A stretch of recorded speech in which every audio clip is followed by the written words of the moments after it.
Dando sequência, então concedo a palavra ao deputado João Willis, autor do projeto de lei. Ninguém melhor do que ele para expor as razões que são realmente muito justas e legítimas. Acho que vou precisar do microfone de mão.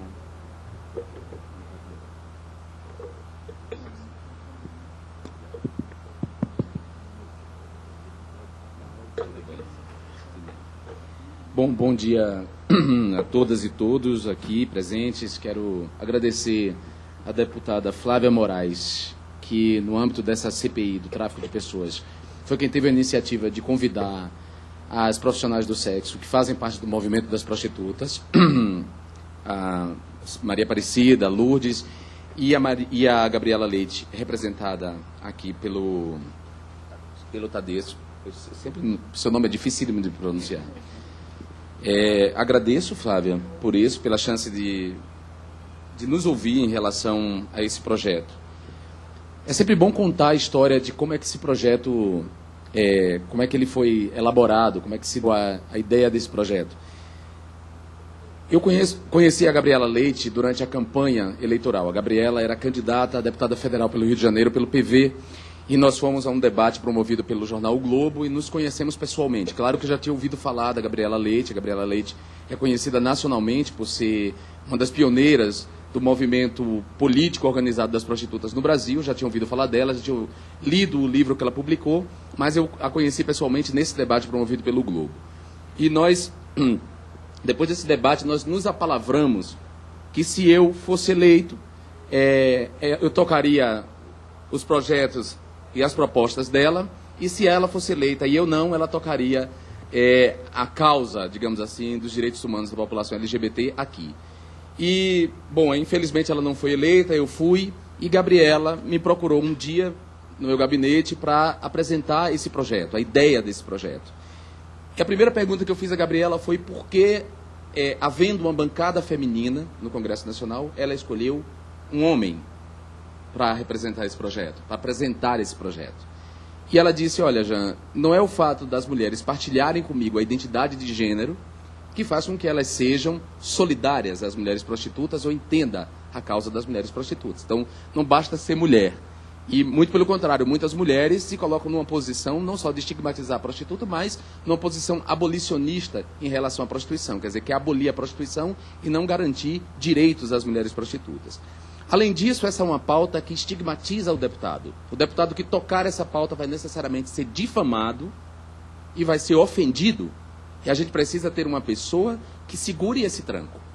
Como você, ela disse, já segura o tranco de tocar a pauta dos direitos da população homossexual, você já segura o tranco de tocar a pauta das religiões de matriz africana, de tocar a pauta dos direitos humanos como um todo, você já está calejado para a difamação, para enfrentar a difamação. Então, você está mais preparado para trocar esse projeto. E, é claro, eu não podia fechar as portas para a Gabriela.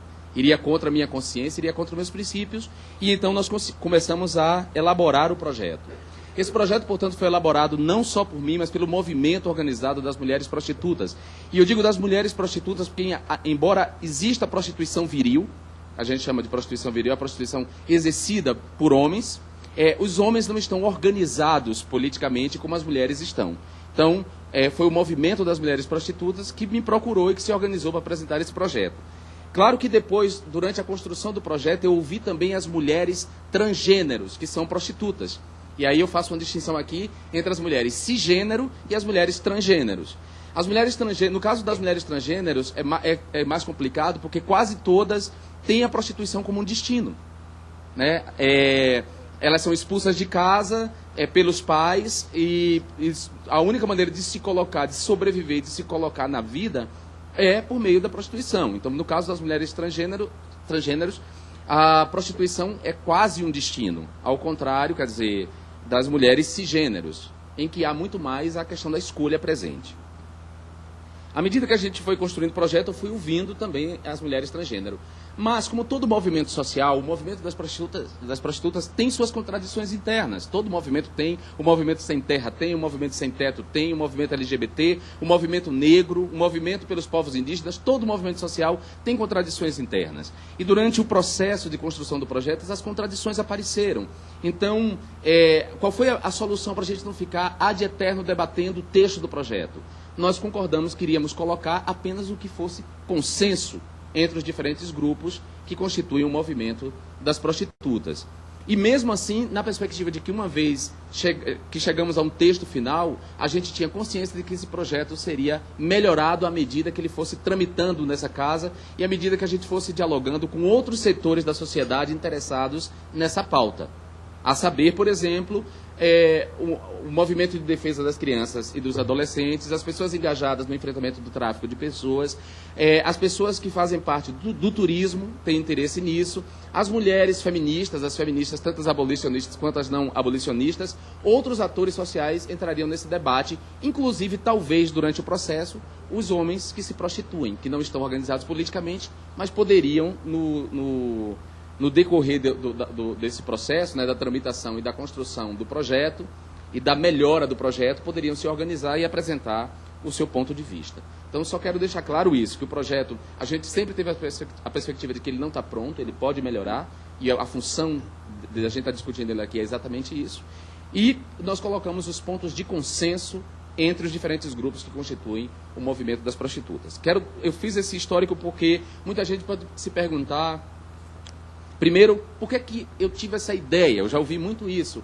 Esse deputado quer aparecer ao apresentar esse projeto. Em primeiro lugar, eu não pedi para apresentar esse projeto. Eu fui procurado e, como um representante do povo, e um representante das minorias, e um representante dos grupos estigmatizados e difamados, eu não poderia fechar a porta para o movimento das prostitutas e para as prostitutas. Então, eu sou representante delas na medida em que elas me procuraram. Não levantei um dia, abri a janela e falei, vou apresentar um projeto de regulamentação da prostituição, porque eu não me prostituo, então não teria sentido abrir a janela e apresentar um projeto só por livre e espontânea vontade.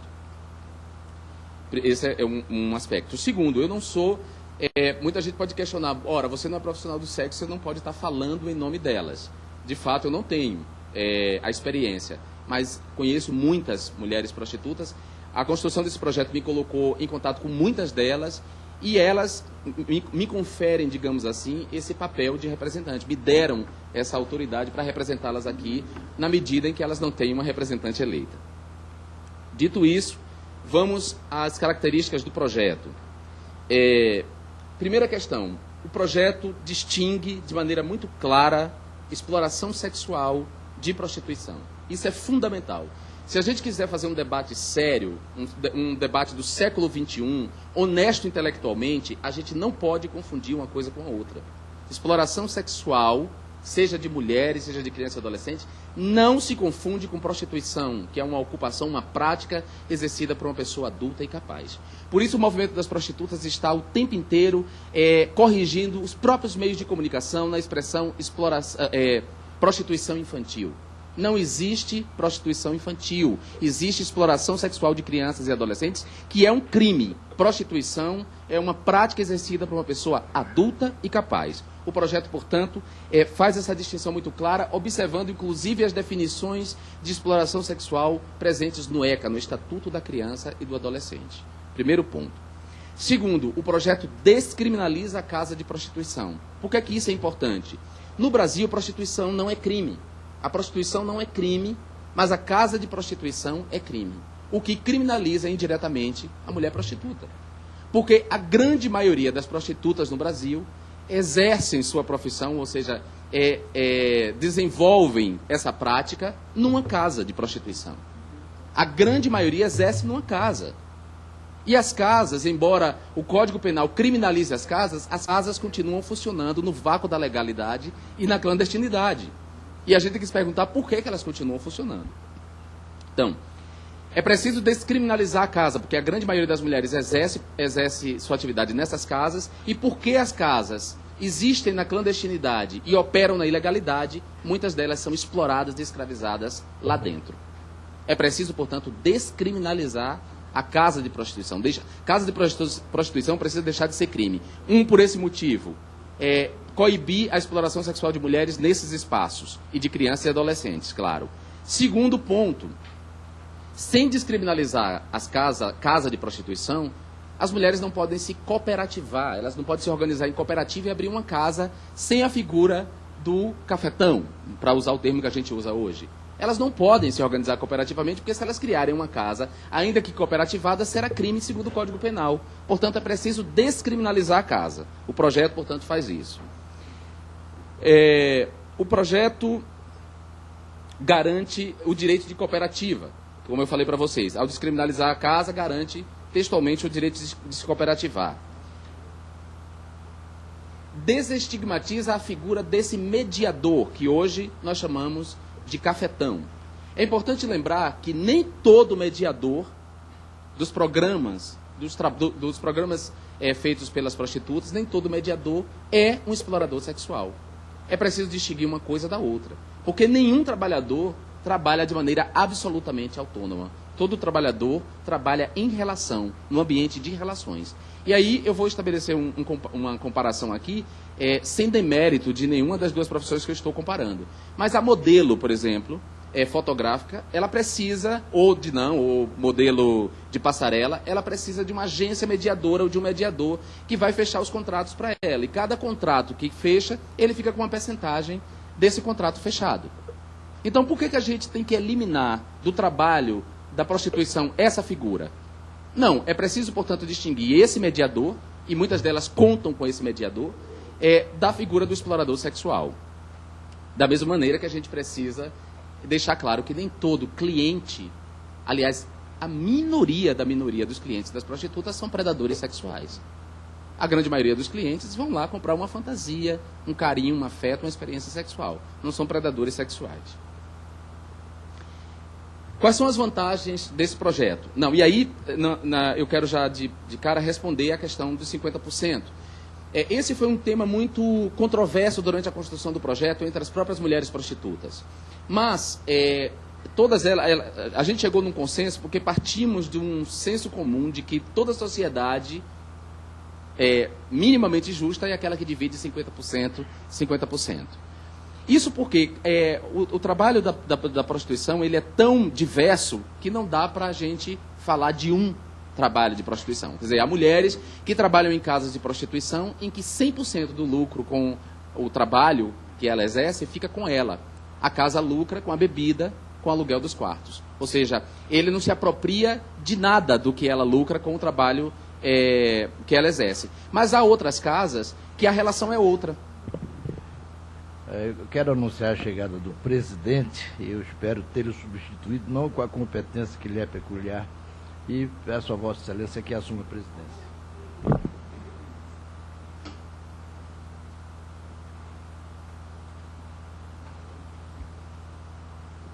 Bom, enquanto o presidente chega, há casas de prostituição em que as mulheres fazem um acordo de fato de 50%, 50%, porque a grande maioria das mulheres prostitutas no Brasil são mães, têm filhos.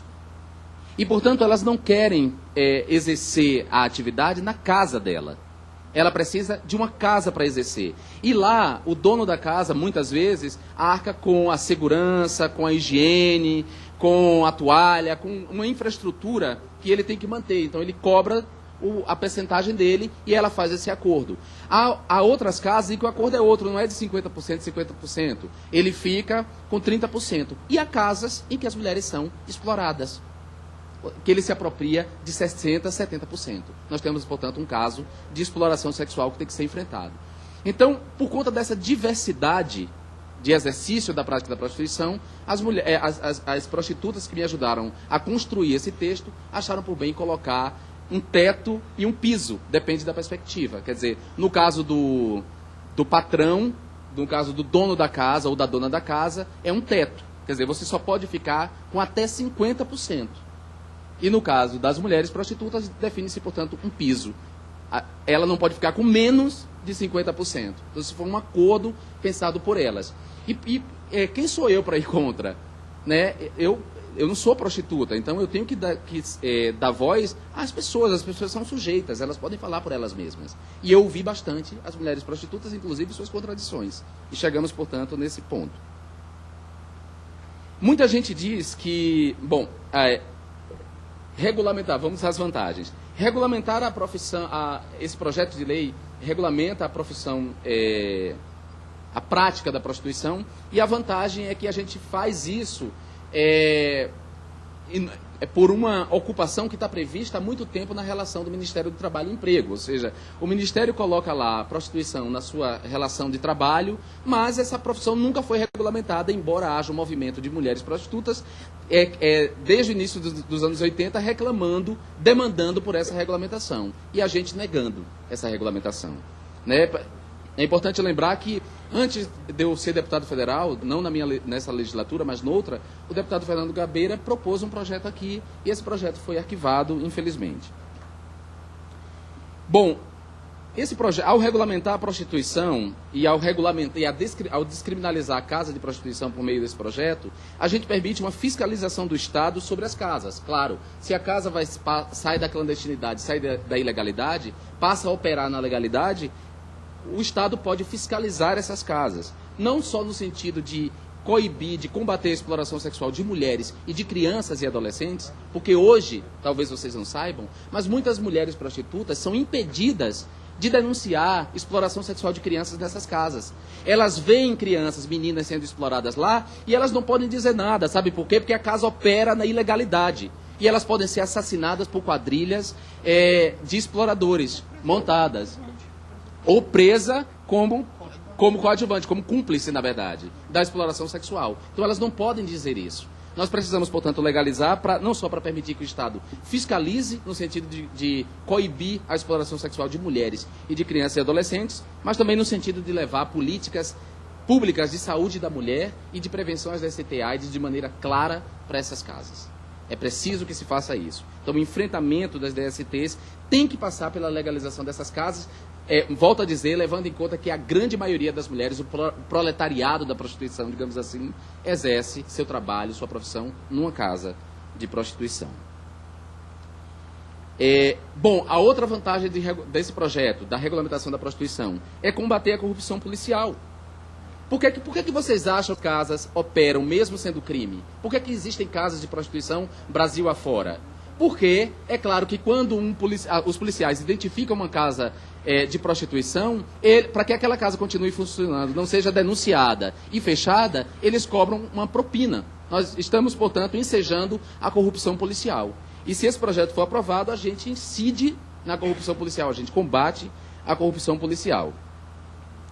Por fim, a questão da liberdade individual. A gente precisa reconhecer que entre os direitos sexuais e reprodutivos das mulheres está o direito de escolher ser prostituta, se dedicar a essa ocupação. É um direito, e quem somos nós para chegar para uma mulher que está dizendo para nós, eu escolhi ser prostituta, que ela fez a escolha errada? Ora, ela tem essa liberdade, assim como eu tive a liberdade de escolher ser jornalista.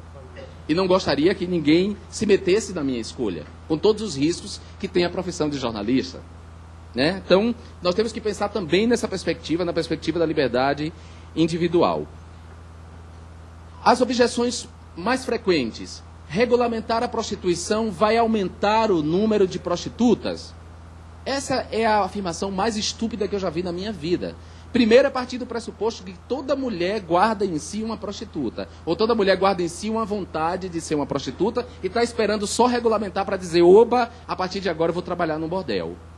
Isso não é verdade. Não é verdade.